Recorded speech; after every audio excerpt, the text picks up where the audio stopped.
நீங்கள் இந்த இடத்துக்கு போகிறாங்கன்னா நம்ம ஒருத்தர் கமெண்ட் பண்ணியிருந்தார் @user RK4IB7PA6V அப்படின்ற அக்கௌண்ட்லேருந்து அவர் என்ன கமெண்ட் பண்ணியிருந்தாருன்னா ராஜயோகம் அந்த படத்துடைய ஸ்டோரி போடுகின்ற மாதிரி கமெண்ட் பண்ணியிருந்தார். அதுக்கான வீடியோ தான் இந்த வீடியோ. இந்த படம் வந்து 2022 தெலுங்கில் மட்டும் தான் இந்த படத்தை வந்து ரிலீஸ் பண்ணியிருந்தாங்க. இப்போதைக்குமே இந்த படம் வந்து தெலுங்கில் மட்டும் தான் அவைலபிளாக இருக்குது. தமிழ் மலையாளம் எதுலேயுமே இந்த படம் அவைலபிளாக இல்லை. ஸ்டேட்டாக தெலுங்கில் மட்டும் தான் இப்போ வரைக்குமே அவைலபிளாக இருக்குது. இந்த படத்துடைய ஆன்லைன் ஸ்டோரி என்னென்னா நார்மலாக எல்லா கமர்ஷியல் படத்தில் இருக்கிற மாதிரி ஸ்டோரி தான் இது. ஒரு கார் மெக்கானிக்காக இருக்கிற பையன் வந்து ஒரு பணக்கார பொண்ணை லவ் பண்ணி கல்யாணம் பண்ணி அவன் ஒரு மில்லியனர் ஆகலாம், ஒரு பெரிய பணக்காரன் ஆகலாம்னு சொல்லிட்டு ஆசைப்பட்றான். அப்படியே அவன் ஆசைப்பட்ட மாதிரி அவனுக்கு தகுந்த பொண்ணு கிடச்சதா இல்லையா, அவன் பணக்காரன் ஆனானா இல்லையான்னு தான் இந்த படத்துடைய ஃபுல் ஸ்டோரி. ஃபுல் ஸ்டோரிக்குள்ள போகிறதுக்கு முன்னாடி நீங்களும் இந்த சேனல் சப்ஸ்கிரைப் பண்ணலாம். மறக்காமல் சப்ஸ்கிரைப் பண்ணிங்க, மறக்காமல் இந்த பில்லைக்குன்னு சப்ஸ்கிரைப் பண்ணிங்க. அடுத்து இந்த படத்துடைய ஸ்டோரி வந்து மறக்காமல் கமெண்ட்ஸ் பண்ணுங்க. இப்போ இந்த படத்துடைய ஃபுல் ஸ்டோரிக்குள்ள போகலாம்.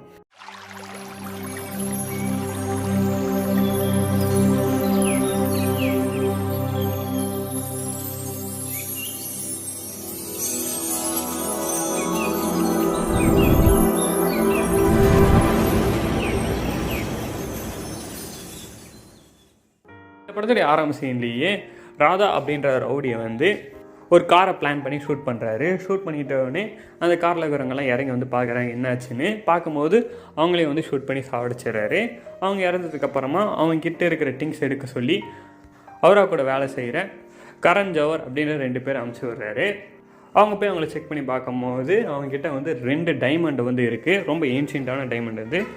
அந்த டைமண்டை எடுத்துக்கிட்டு அவங்களுடைய பாஸான ராதா அப்படின்றகிட்ட கொடுக்கும்போது கரண் ஜோஹர் 2 பேர் என்ன பண்ணிடுறாங்கன்னா அந்த டைமண்டை காசப்பட்டுக்கிட்டு அந்த பாஸான ராதா அப்படின்றவர் வந்து ஷூட் பண்ணிவிட்டு அந்த டைமண்டை வந்து அவங்க எடுத்துகிட்டு போயிடுறாங்க.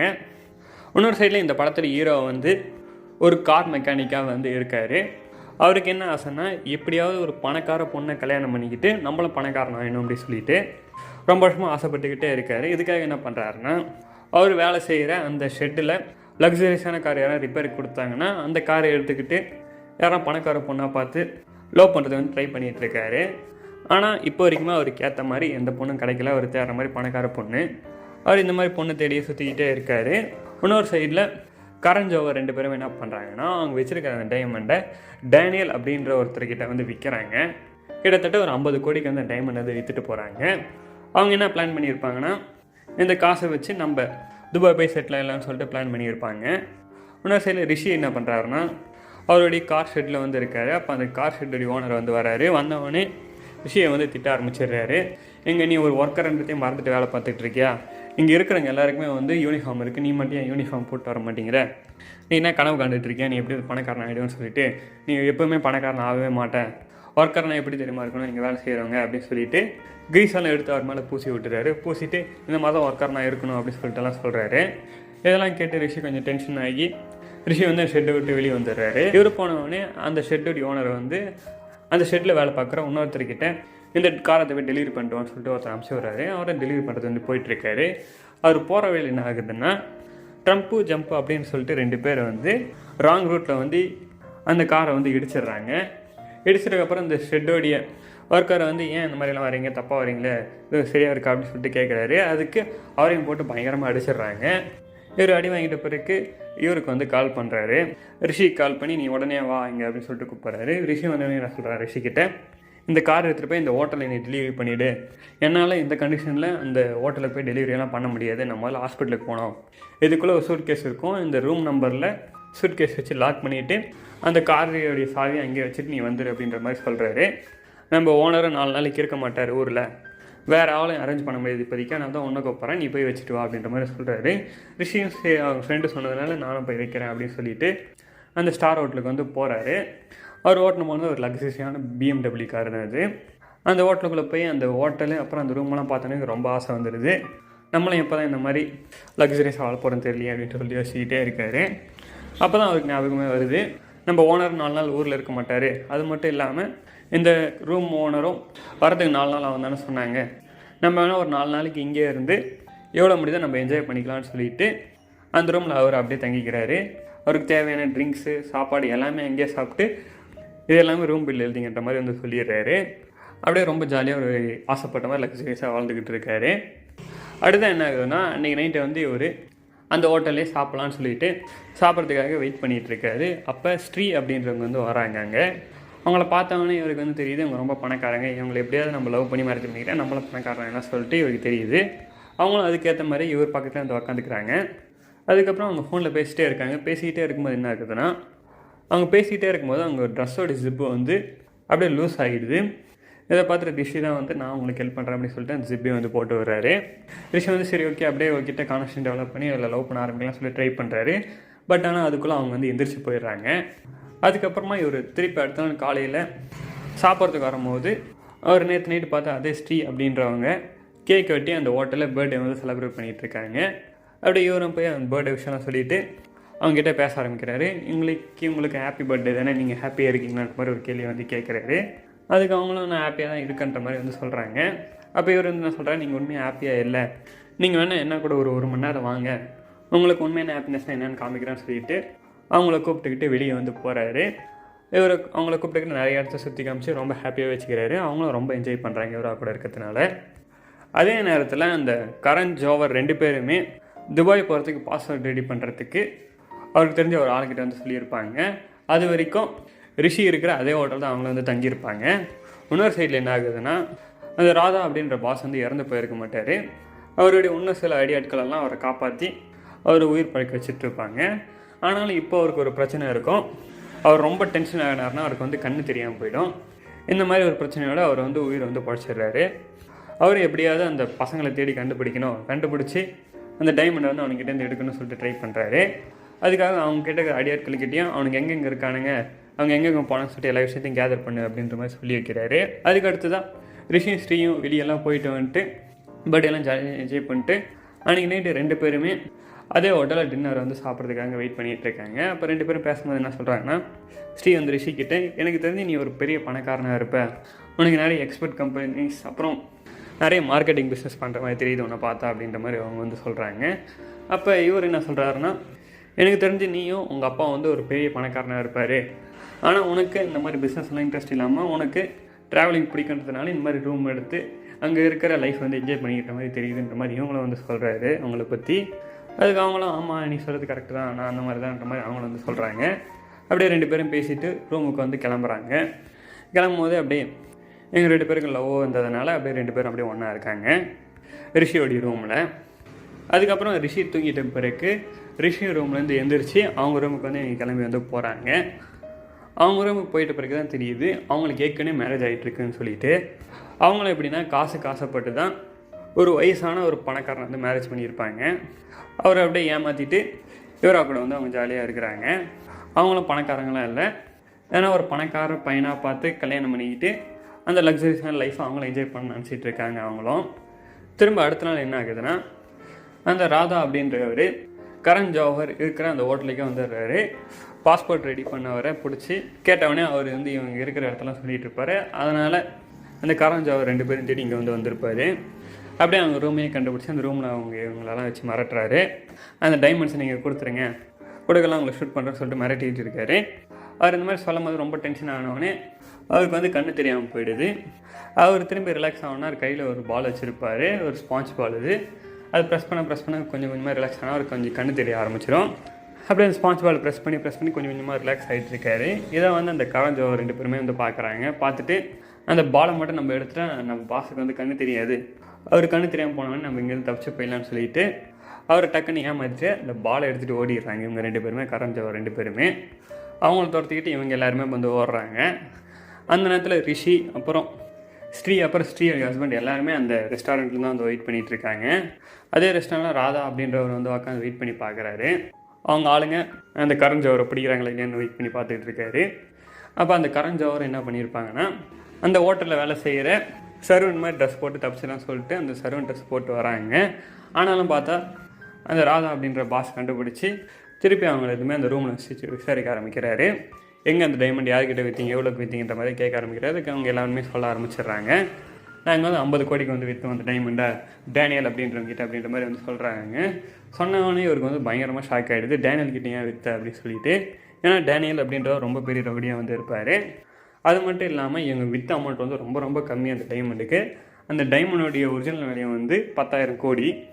ஆனால் இவங்க வெறும் 50 கோடிக்கு வந்து அந்த டைமண்ட் வந்து வாங்கியிருப்பாங்க. இந்த விஷயம்லாம் ராதாவுக்கு தெரிஞ்சவர் என்ன பண்ணுறாருன்னா, டேனியல் கிட்டேருந்து எப்படியாவது அந்த டைமண்டை எடுத்து நம்ம வந்து விற்றுறணும், அந்த டேனியல் பண்ணிட்டு எப்படியாவது எடுக்க பிளான் பண்ணணும்னு சொல்லிட்டு யோசிக்கிறாரு. அதுக்கப்புறம் ரிஷி வந்து அவங்க ஃப்ரெண்டுக்கிட்ட வந்து பேசுகிறாரு. அவங்க ஃப்ரெண்டு வந்து என்ன சொல்கிறாருன்னா, நீ வந்து உண்மையிலே ஸ்ரீயை லவ் பண்ணுறல, அதனால் உங்களுக்குள்ளே எந்த பிரச்சனையும் வரக்கூடாது, நீ இப்போயே நீ அவகிட்ட சொல்லிவிடு, நான் வந்து பணக்காரன்லாம் இல்லை, நான் ஒரு மெக்கானிக்குன்றத சொல்லிவிடு, சொன்னால் தான் இதுக்கப்புறம் நீங்கள் லவ் பண்ணும்போது கொஞ்சம் ஃப்ரீயாக லவ் பண்ணுவீங்க, எந்த பிரச்சனையும் இருக்காது, எல்லாம் முடிஞ்சிட்ட பிறகு நீ கடைசியாக சொன்னால் அது பெரிய பிரச்சனை, அதனால் இப்போயே சொல்லிவிடுன்ற மாதிரி வந்து சொல்கிறாரு. இதை கேட்டேன், சரி ஓகே நான் இப்போயே போய் அவகிட்ட சொல்லிடுறேன்னு சொல்லிட்டு ஸ்ரீகிட்ட சொல்லலாம் சொல்லிட்டு இருக்கார் அவருடைய ரூமில். அப்போ அந்த ரூமுக்கு ஸ்ரீயோடைய ஹஸ்பண்ட் வந்து வராரு. அவர் வந்தவொடனே இவங்க 2 பேர் இருக்கிறத பார்த்துட்டு, ஏன்டி என் காசில் எல்லாத்தையும் வந்து செலவு பண்ணிட்டு என் காசில் எல்லாத்தையும் என்ஜாய் பண்ணிட்டு என்னையை நீ ஏமாத்திரியா, இதுக்கப்புறம் என் லைஃப்குள்ளே நீ வந்துடாத, என்னுடைய கார்டெல்லாம் எடுத்துகிட்டு போகிறேன்னு சொல்லிட்டு அவங்ககிட்ட இருக்கிற அவருடைய கார்டு எல்லாத்தையும் எடுத்துகிட்டு அவர் வந்து போயிடுறாரு. அதுக்கடுத்து கொஞ்ச நேரத்தில் என்ன ஆகுதுன்னா, அந்த ரூமோடைய ஒரிஜினல் ஓனர் வந்து வந்துடுறாரு. அவர் வந்தோடனே, நீங்கள் மெக்கானிக் தானே, நீங்கள் என்ன பண்ணுற, உனக்கு காரை டெலிவரி பண்ணிட்டு தானே போக சொன்னாங்க, என் சூட்கேஸ் இந்த ரூமில் வச்சுட்டு நீ என்ன ஒத்த நாள் இங்கே இருக்க அப்படின்னு சொல்லிட்டு அவர் வந்து கேட்க ஆரம்பிச்சிடுவார். ஸ்ரீக்கும் வந்து இவர் மெக்கானிக்ன்றது தெரிஞ்சிடுது. தெரிஞ்சவுடனே ஸ்ரீ வந்து ரிஷிக்கிட்ட, நீ இதுக்கப்புறம் என் லைஃப்குள்ளே வந்துடாத, நீ இப்படி என்னை ஏமாற்ற நான் நினச்சே கூட பார்க்கல, இதுக்கப்புறம் என்ன கூட சுற்றாத, என் பின்னாடி இதுக்கப்புறம் ஃபாலோ பண்ணாத சொல்லிட்டு போகிறாங்க. அப்போ இவர் என்ன சொல்கிறார், ரிஷி வந்து, நீ ஒன்றும் கவலைப்படாத, நான் எப்படியாவது உன்னை வந்து நல்லா வச்சுப்பேன், தயவு செஞ்சு என்னை விட்டு போயிடாத, நான் உண்மையாக உன்னை லவ் பண்ணுறன்ற மாதிரி தான் சொல்லிகிட்டு இருக்காரு. அவங்க என்ன சொன்னால் இவர் கன்வின்ஸ் ஆகிற மாதிரி தெரியல. ஸ்ரீ வந்து இவர் காலையில் வந்து கேட்பாரு, தயவு செஞ்சு என்னை விட்டு போயிடாத, நான் உண்மையிலே உன்னை லவ் பண்ணுறேன், எப்படியாவது நீ ஆசைப்படுற மாதிரி நான் உன்னை வந்து பார்த்து பண்ணுற மாதிரி வந்து சொல்கிறாரு. இதெல்லாம் கேட்ட பிறகு அவங்க என்ன சொல்கிறாங்கன்னா, சரி ஓகே, ஒரு 1 hour நான் வந்து ஒன்றா கூட ஷாப்பிங் பண்ணுறேன், அப்போ நான் ஹாப்பியாக இருந்தேன்னா அதுக்கப்புறம் லைஃப் லாங் ஒன்றா கூட இருக்குன்ற மாதிரி அவர் வந்து சொல்கிறாங்க. இதை கேட்டு நான் ஒரு சரி ஓகே வா எப்போயும் நம்ம ஷாப்பிங் போகலாம் சொல்லிட்டு ஒரு மாலுக்கு வந்து 2 பேருமே போகிறாங்க. அவர் வந்து அவங்க ஃப்ரெண்டுக்கிட்ட சொல்லி அவர் சேர்த்து வச்சு எல்லா காசையும் வந்து எடுத்துகிட்டு வர சொல்லியிருப்பார். அப்படியே இந்த சைடு இவங்க எல்லா ஷாப்பிங் வந்து பண்ணுறாங்க. நிறைய பிராண்டடான ட்ரெஸ்ஸு, ஷூ எல்லாமே வந்து எடுத்து போடுறாங்க. எல்லாத்தையும் பில் பண்ணிவிட்டு இவர் சேர்த்து வச்சு எல்லா காசையும் வந்து கொடுக்குறாரு.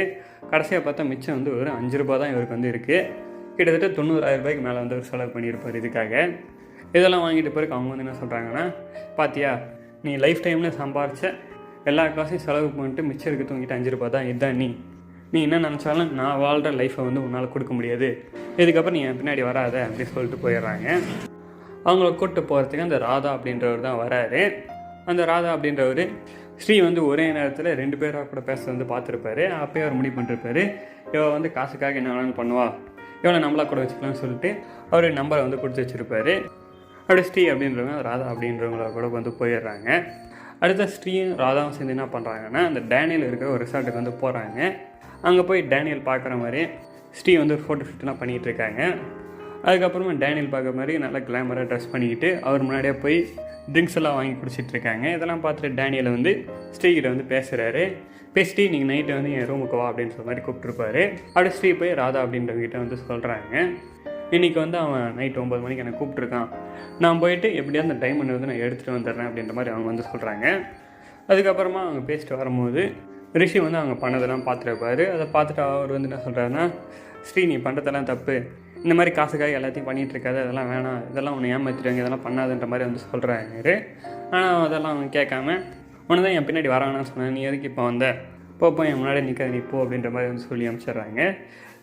ரிஷி வந்து என்ன முடிவு பண்ணுறாருன்னா, எப்படியாவது இவளுக்கு பணம் மட்டும் முக்கியம் இல்லை, அது தாண்டி நிறைய இருக்குது, அதெல்லாம் முக்கியம் அப்படின்னு சொல்லிட்டு காமிக்கணும்னு சொல்லிட்டு அந்த ரெசார்ட்லேயே அந்த ஃப்ரெண்ட்ஸுங்களா கூட சேர்ந்து அந்த மேனேஜர்கிட்ட பேசி அந்த ரெசார்ட்டில் வேலைக்கு வந்து சேர்ந்துடுறாரு. இவர் வேலைக்கு சேர்ந்தவொடனே ஐஸ்வர்யா அப்படின்றவங்க இந்த ஹோட்டலில் அசிஸ்டன்ட் மேனேஜராக ஜாயின் பண்ணுறதுக்காக வந்திருப்பாங்க. அவங்களும் வந்து ரிஷி தான் ஃபஸ்ட்டு பார்த்து பேசுவாங்க, மேனேஜர் ரூம் எங்கேன்னு சொல்லிட்டு கேட்டு பேசுவாங்க. பேசிட்டு பிறகு மேனேஜர்கிட்ட பேசினே அவரும் நீங்கள் வேலைக்கு சேர்ந்தீங்கன்னு சொல்லிட்டு அப்பாயின்ட் பண்ணிடுறாரு. அதுக்கப்புறம் நைட் ஆனவொடனே டேனியலை பார்க்க ஸ்ரீ வந்து அவங்க ரூமுக்கு வந்து போகிறாங்க. போயிட்டுருக்கும் போது வழியில் ரிஷியை வந்து பார்க்குறாங்க. இந்த மாதிரி ரெசார்ட்டில் வேலை செய்கிறத பார்த்துட்டு அவரை கலாச்சிட்டு அப்படியே போகிறாங்க. டேனியல் ரூமுக்கு போனவொடனே அவங்க அவர் வச்சுருக்க டைமண்ட்ஸ் எல்லாமே வந்து பார்க்குறாங்க. பார்த்துட்டு ஃபோட்டோலாம் எடுத்து வச்சுக்கிறாங்க. அதுக்கப்புறமா அவர் குடிக்கிற ட்ரிங்க்ஸில் ஒரு தூக்கு மாத்திரை மாதிரி ஒன்று வந்து கலந்து கொடுக்குறாங்க. அப்படியே கொஞ்சம் நேரம் பார்த்து அவர் தூங்கினவொடனே அந்த டைமண்ட்ஸ் எடுத்துகிட்டு போகலான்னு சொல்லிட்டு பிளான் பண்ணுறாங்க. ஆனால் அந்த ட்ரிங்க்ஸும் குடித்தா அவருக்கு எந்த தூக்கமே வரவே இல்லை. அவர் பார்த்து ஆக்டிவாக தான் இருக்கார். அப்புறம் கொஞ்சம் நேரத்தில் என்ன ஆகுதுன்னா, அவர் இருக்கிற ரூமில் யாரோ கல் விட்டு அடிச்சிட்ருப்பாங்க. அவர் வந்து நம்ம டைமண்ட் எடுக்குது இந்த மாதிரி ட்ரை பண்ணுறாங்க போல் அப்படின்னு சொல்லிட்டு டைமண்டை எடுத்துகிட்டு அவங்க ஆளுங்கிட்டலாம் சொல்லி அந்த பையன் யார் என்னன்னு பாரு, யார் இந்த ரூமில் கல்லடிச்சுன்னு பாருன்னு சொல்லிட்டு பார்க்கறதுக்கு அவரும் போயிடுவார். இவங்க அந்த டைமண்ட்ஸ் எடுத்துகிட்டு போகலான்னு நினச்ச பிளான் எல்லாம் வேஸ்ட் ஆகி அப்படியே சோகத்தில் வந்துட்டு இருப்பாங்க. ஆரம்பமாக தான் ரிஷியை வந்து பார்த்து பேசுவார். அந்த மயக்க மருந்து எடுத்தது நான் தான், இங்கே பார்த்தியா அந்த மயக்க மருந்து சொல்லிட்டு அவர் வந்து அந்த கையில் வச்சுருப்பார் அந்த மாத்திரையை. ரிஷி தான் பிளான் பண்ணி என்ன பண்ணியிருப்பாருன்னா அந்த டைமண்ட்ஸ் அவள் எடுத்துக்கலாம்னு சொல்லிட்டு வேணும்னே தான் எடுத்து இந்த மாதிரி பண்ணியிருப்பார். இனிமேல் டைமண்ட்ஸே இல்லாமல் ராதாவை போய் அவங்க வந்து பார்க்குறாங்க ஸ்ரீ. அப்போ ராதா வந்து பயங்கரமாக டென்ஷன் ஆகி அவங்க சுற்றி இருக்கிற ஆளுங்கள்லாம் போட்டு அடிக்க ஆரம்பிச்சிடுறாரு. இப்போ ஸ்ரீயை வந்து என்ன சொல்லிடுறாங்கன்னா, இன்னும் எனக்கு ஒரே ஒரு சான்ஸ் மட்டும் கொடு, நான் இப்படியே தான் டைமண்ட் எடுத்துகிட்டு வந்துடுறேன்ற மாதிரி வந்து சொல்கிறாங்க. அதை கேட்டால் அவரும் சரி ஓகே, இன்னும் உனக்கு ஒரே சான்ஸ் தான், அதுக்குள்ளே நீ அந்த டைமண்டை நீ வந்து எடுத்து கொடுக்கணுன்ற மாதிரி வந்து சொல்கிறாரு. இவங்களும் அந்த டென்ஷனில் வந்து உட்காந்துட்டு இருப்பாங்க. என்ன பிளான் பண்ணி அவனை எப்படி நம்ம அந்த டைமண்ட் எடுக்கலாம்னு சொல்லிட்டு ரொம்ப டென்ஷனோடு உட்காந்துட்டு இருப்பாங்க. அப்போ திருப்பி ரிஷி வந்து பேசுகிறாரு ஸ்ரீ கிட்ட. இப்போ ரிஷியும் ஸ்ரீயும் பேசுகிறத ராதா கூட இருக்கிற அடியானுக்களெல்லாம் பார்த்துருவாங்க. இந்த பையனுக்கும் இந்த ஸ்ரீ அப்படின்ற பொண்ணுக்கு ஏதோ இருக்குது, இங்கே 2 பேரும் ஏதாவது தனியாக பிளான் பண்ணுற மாதிரி இருக்குது, ஏதாவது தப்பாக நடந்துச்சுன்னா நம்ம பாஸ்கிட்ட உடனே இதை பற்றி சொல்லிடலாம் அப்படின்னு சொல்லிட்டு அவங்க வந்து முடிவு பண்ணுறாங்க. அப்புறம் ரிஷியும் ஸ்ரீ கிட்ட சண்டை போட்டு அவங்களும் வந்து கிளம்பி போயிடுறாங்க. திரும்ப அடுத்த நாள் காலையிலேயே ராதா அப்புறம் ஸ்ரீ எல்லாம் உட்காந்து பேசிகிட்டு இருக்காங்க. அப்போ டேனியல் வந்து கால் பண்ணுறாரு ஸ்ரீக்கு. அப்போ டேனியல் வந்து ஸ்ரீ கிட்ட என்ன சொல்கிறாருன்னா, நான் என் ரூமில் தான் இருக்கேன், உடனே என்னை வந்து நீ பாரு அப்படின்னு சொல்லிட்டு கூப்பிட்றாரு. அவங்களும் ராதா கிட்ட சொல்லிட்டு அந்த ரூமுக்கு வந்து போகலான்னு சொல்லிட்டு போகிறாங்க டேனியல் ரூமுக்கு. ராதா வேறு வேலை இருக்குன்னு சொல்லிட்டு வெளியே வந்து கிளம்புறாரு. அப்போ கிளம்பும் போது என்ன ஆகுதுன்னா, அவர் ஃபோன் பேசிகிட்டு இருக்கும்போது மேலேருந்து யாரோ ஒரு மேலே பூத்தொட்டியை தூக்கி போடுற மாதிரி வந்து போடுறாங்க அவரை கொலை பண்ணுறதுக்கு. ஆனால் அவர் ஜஸ்ட்டு மிஸ் ஆகி போயிடுறாரு. அப்புறம் அவங்க அடியாட்களை வந்து பார்க்குறாங்க, யார் எங்கள் அண்ணனை கொலை பண்ண பார்த்துன்னு சொல்லிட்டு. அப்புறம் அந்த மேனேஜரான ஐஸ்வர்யா வந்து எல்லாரையும் சமாதானம் பற்றிடுறாங்க. இல்லை எதுவும் தெரியாமல் அது விழுந்துருச்சு, ஏதோ ஒன்று பெரிய விஷயமாக்காதீங்க ப்ளீஸ் சொல்லிட்டு கெஞ்ச ஆரம்பிச்சிடுறாங்க. இதை கேட்டு ராதாவும் என்ன பண்ணிடுறாருன்னா, எதோ தெரியாமல் இருந்திருக்கும், இதெல்லாம் பெருசு பண்ணாதீங்க வாங்க போகணும்னு சொல்லிட்டு கூப்பிட்டு போயிடுறாங்க ஆட்கள் எல்லாருமே. அடுத்து டேனியலை பார்க்க ஸ்ரீ போகும்போது என்ன ஆகுதுன்னா, டேனியல் வந்து ஒருத்தரை போட்டு பயங்கரமாக அடிச்சிட்டு இருப்பார். எதுக்காகனா அவர் வந்து இவர் வச்சுருக்க அந்த டைமண்டை வந்து எடுத்துகிட்டு போயிருப்பார் தெரியாமல். ஆனால் எடுத்துகிட்டு போன 1 மணி நேரத்தில் அவரை வந்து கண்டுபிடிச்சி இங்கே கொண்டு வந்துருப்பாங்க. ஏன்னா அந்த டைமண்ட் வச்சுருக்க பாக்ஸ் என்ன வச்சுருப்பாரு, ஒரு ஜிபிஎஸ் சிஸ்டம் வந்து வச்சுருப்பாரு. அவங்க எங்கெங்கே போகிறாங்க அந்த லொக்கேஷனை வச்சு அவங்கள ட்ரேஸ் பண்ணி கண்டுபிடிக்கிற மாதிரி. அப்புறம் அதில் ஃபிங்கர் பிரிண்ட் லாக் இருக்கும். அந்த இவரோட ஃபிங்கர் பிரிண்ட் வச்சா மட்டும்தான் அந்த டைமண்ட் பாக்ஸ் ஓப்பன் ஆகிற மாதிரி இந்த அளவுக்கு செக்யூராக அந்த டைமண்ட் வந்து வச்சுருப்பாரு. பேசிகிட்டு இருக்கும்போது அவர் என்ன சொல்லுவார்னா, நாளைக்கு வந்து இந்த டைமண்ட் அங்கே ஆள் வராங்க, அது வரைக்கும் இந்த டைமண்ட் நம்ம பத்திரமா பார்த்துக்கணும், ஆனால் செக்யூரிட்டி கார்ட்ஸ் நீங்கள்லாம் கொஞ்சம் அலர்ட்டாக இருங்கிற மாதிரி சொல்லிட்டு போகிறாரு. இந்த எல்லா விஷயத்தையும் வந்து ஸ்ரீ வந்து கேட்டுடுறாங்க. அப்புறம் ஸ்ரீ கிட்ட ஒரு டேனியல் வந்து என்ன சொல்கிறாருன்னா, இந்த நீ நேற்று வந்தப்போ கொஞ்சம் வேலை வந்துருச்சு, அதனால் நான் போயிட்டேன், நீங்கள் நைட் நீ கண்டிப்பாக வரணும், வரும்போது இந்த நெக்லஸ் போட்டு வரணும்னு சொல்லிட்டு ஒரு டைமண்ட் நெக்லஸ் வந்து கொடுத்து அனுப்புகிறாரு. அப்புறம் அவங்க ராதா கிட்ட ஒரு பிளானிங் வந்து சொல்கிறாங்க, நாளைக்கு தான் அந்த டீலை வந்து முடிக்க போகிறாங்க, ஆனால் உங்கள் ஆளுங்க யாருன்னா ஒருத்தர் அந்த ரூமில் ட்ரிங்க்ஸ் சர்வ் பண்ணுற மாதிரி வர சொல்லுங்க, நான் எப்படியாவது இந்த டைமண்ட் இருக்கிற பாக்ஸையும் ஃபேக் பாக்ஸையும் எக்ஸ்சேஞ்ச் பண்ணி கொடுத்துறன்ற மாதிரி வந்து சொல்கிறாங்க.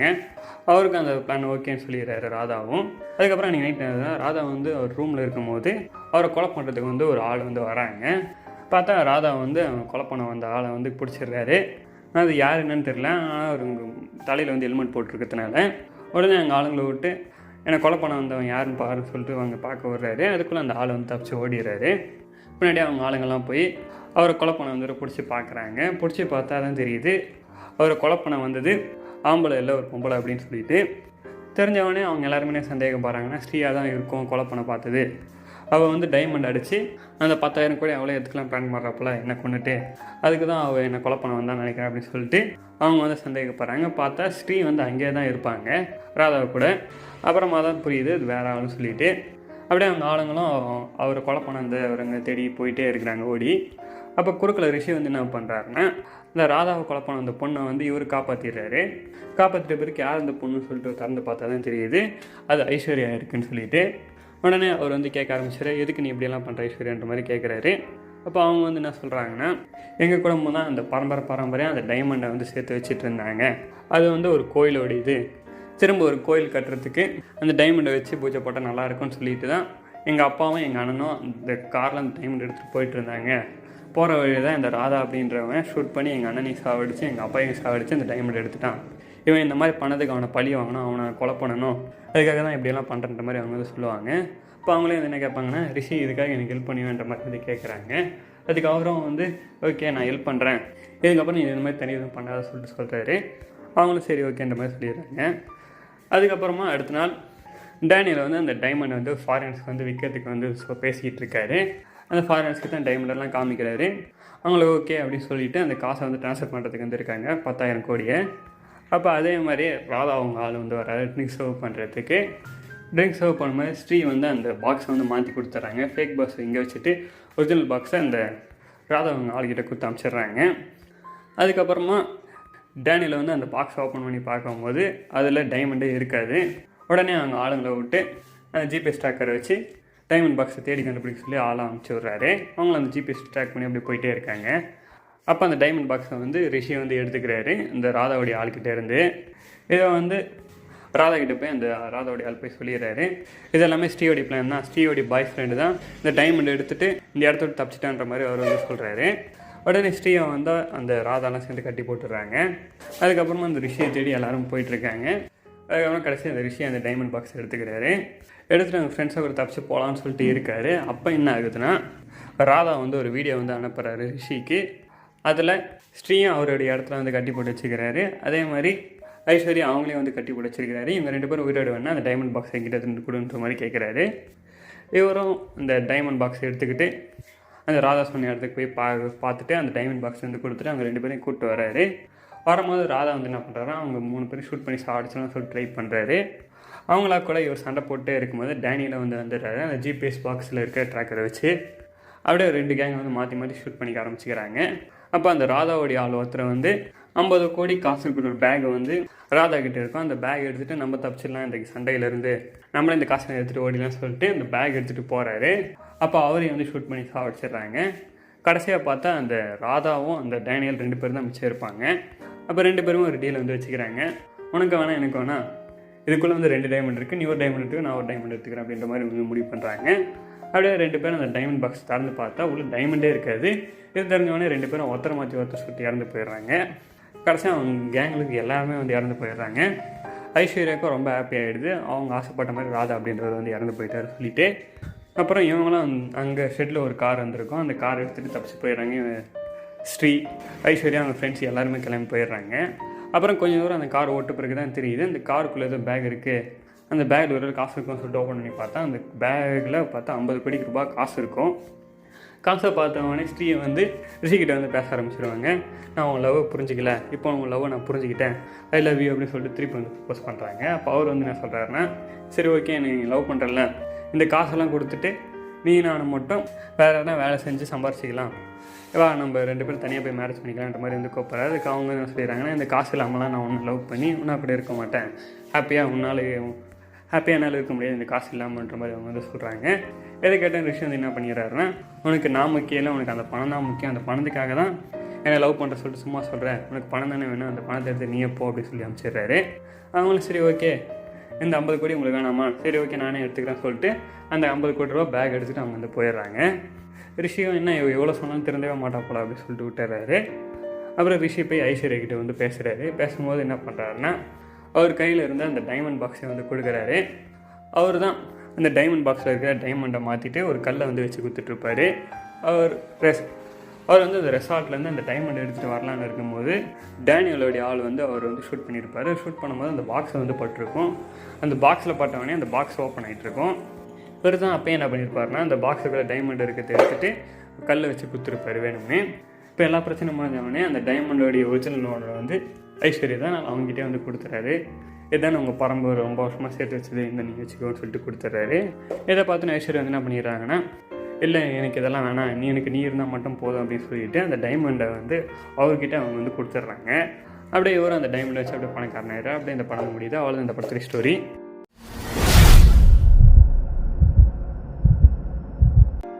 ஆரம்பத்திலே சொல்லியிருக்கிறேன், எனக்கு இந்த படம் வந்து ஒரு பிலோ ஆவரேஜ் படமாக தான் இருந்துச்சு.